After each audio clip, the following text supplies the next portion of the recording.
রাধে রাধে রাধে রাধে। তো আমরা বৃন্দাবনে গেছিলাম, আর বৃন্দাবনে এটা হচ্ছে বাঁকে বিহারী মন্দির।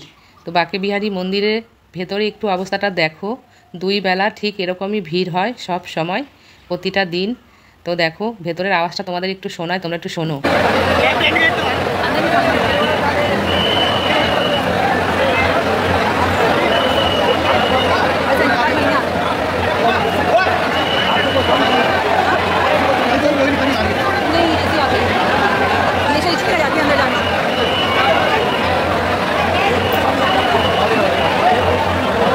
তো এই ভেতরে দেখো আমিও গেছিলাম সামনে একটু দর্শন করতে, আর দেখো আমার এক কানে পড়ে গেছে আর একটা কানে রয়েছে, এত ভিড় এত ভিড়।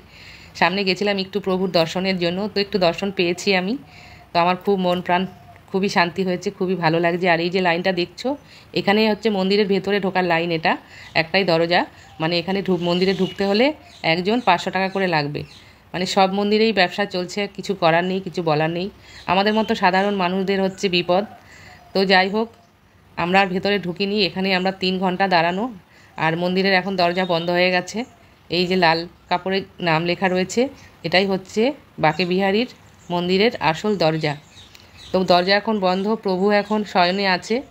তো এখানে যে দেখো পুজোর কত কিছু আয়োজন, আমার মনে হচ্ছে এখানে কেউ হয়তো কোনো মানসা পুজো আছে, তারা পুজো করবে, ওই জন্য সব মানে মন্দিরের দরজা বন্ধ হয়ে যাওয়ার পরে পুজোর সব আয়োজন চলছে এখানে দেখলাম।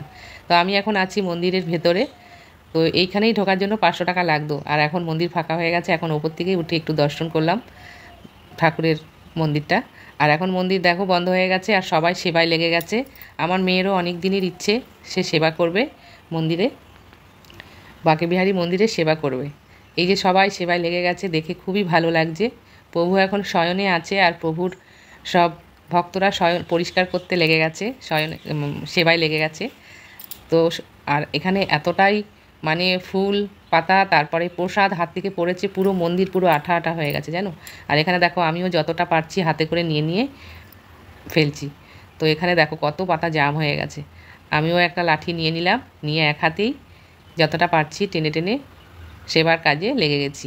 তো এই যে আমার মেয়েও করছে, সবাই করছে, খুবই ভালো লাগছে। মন্দিরের সেবা করা তো এটা একটা ভাগ্যের ব্যাপার, আমাদের ভাগ্যে ছিল প্রভুর সেবা করব, সেবা করে আসলাম। সত্যি খুব ধন্য, খুব ভালো লাগছে, খুবই শান্তি পেয়েছি। আর এই যে দেখো, এদের মনে হয় কোনো মানসা পুজো, মন্দিরের দরজা বন্ধ হয়ে যাওয়ার পর এরা পুজোয় বসেছে। আর এই যে সিঁড়িগুলো দেখছো না, প্রসাদ পড়েছে, পায়ে পায়ে পুরো আঠা আঠা হয়ে গেছে, এতটাই মানে আঠা যে এগুলো টানলেও আসছে না। তো সবাই মন্দিরের সেবার কাজে লেগেছে, খুবই ভালো লাগছে দেখে। আর আমার মেয়ের তো অনেক দিনের ইচ্ছে আজকে পূর্ণ হলো। তো যাই হোক, আমাকে বলছে তুমি ভিডিও করছো, তো জানে না আমি চুপি চুপি ভিডিও করছিলাম, তাও দেখে ফেলেছে। তো যাই হোক বন্ধুরা, তোমরা একবার হলো বৃন্দাবনে যেও, ঘুরে এসো, খুবই ভালো লাগবে। আমি তো গেছিলাম, আমার ইচ্ছেটা আরও বেড়ে গেল যাওয়ার জন্য। আমি চেষ্টা করব আবার যাওয়ার, যদি বিহারি ডাকে অবশ্যই যাব। আর এখানে দেখো সবাই সেবায় লেগে গেছে, দেখেছো, সবার মনের ইচ্ছে এভাবেই পূরণ করতে হয়, কিছু করার নেই। তো যাই হোক, আর এখানে আমার বুনুর জন্য আমি বেলুন নিয়ে নিয়েছি, আমার বুনু রয়েছে হোটেলের। তা এখানে দেখো বেলুন খুলছে লাস্টে, মানে এক এক দিন এক এক রকমের বেলুন দিয়ে মন্দিরটা সাজানো হয়। তো এখন সকালে আমরা তো সকালে গেছিলাম, এই টাইমটা সকালে এক রকমের বেলুন দিয়ে সাজায়, আবার বিকেলবেলা আরেক রকমের বেলুন দিয়ে সাজায়। তো দুবেলাই প্রতিদিন কন্টিনিউ এইভাবে বছরকে বছর এক এক দিন এক এক রকমের বেলুন দিয়ে মন্দিরটাকে সাজাচ্ছে। এত ভালো লাগছে, এত ভালো লাগছে কি বলবো, খুবই ভালো লাগছে। তো মেয়েকে বললাম চল, হোটেলে ওরা রয়েছে, পুচকিটাকে রেখে এসেছি, ওরও তো খিদে পেয়েছে। মেয়ে বলছে দাঁড়াও আর একটু করে নিই। তো আমার হাতে অনেক কিছু রয়েছে, আমার মনটাও ছটফট করছিল। তা দেখো, বুনুর জন্য বেলুন নিয়েছি, আর প্রসাদ রয়েছে, একটা নারকেল ফুলের মালার প্যাকেট, তাও আমি লেগে গেছি। আমার মনটাও ছটফট করছিল যে আমি একটু সেবা করতে পারবো না। তো যাই হোক, আমি একটু সেবা করতে পেরে আমার মনটাও শান্তি। বাকি বিহারি যেন এইভাবেই আমাকে দিয়ে তার সেবা করিয়ে দিই, এটাই আমার ভাগ্য।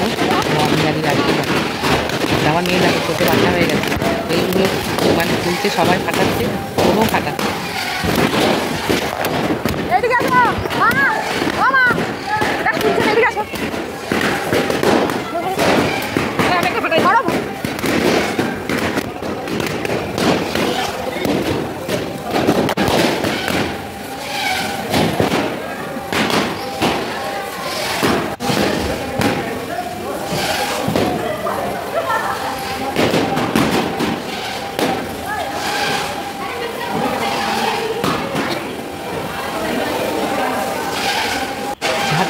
গেছে, এবার পাইপ ফিট মনের আশা করেছে, পূর্ণ পাইপ হয়েছে। দিয়ে জল দিয়ে। অনেক দিনের ইচ্ছে, এখানে মন্দিরে সব লোক চলে যাবে, এত ভিড়ের মধ্যেও চলে গেলে মন্দির ও পরিষ্কার করবে, ওর মনের ইচ্ছে পরিষ্কার হয়েছে।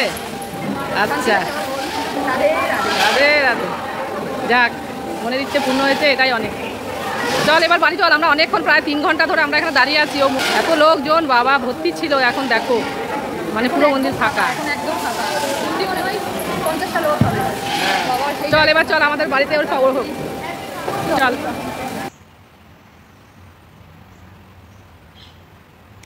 পুরো মন্দিরটা তোমাদেরকে একটু দেখাই, এই যে দেখো পুরো মন্দিরটা, আর এত বড় বড় অ্যাডজাস্ট ফ্যান যে এত মানুষ। হ্যালো বন্ধুরা, তো দেখো আজকে আমাদের দুপুরের মেনু, ডাল নিয়েছি, ডালটা দারুণ, আর এখানে নিয়েছি আলু মটরের তরকারি। কালকে সইয়ে খেয়েছিলাম পনির, তারপরে মিক্স সবজি খেয়েছি, আজকে মটর আলুর তরকারি নিলাম আর ডাল।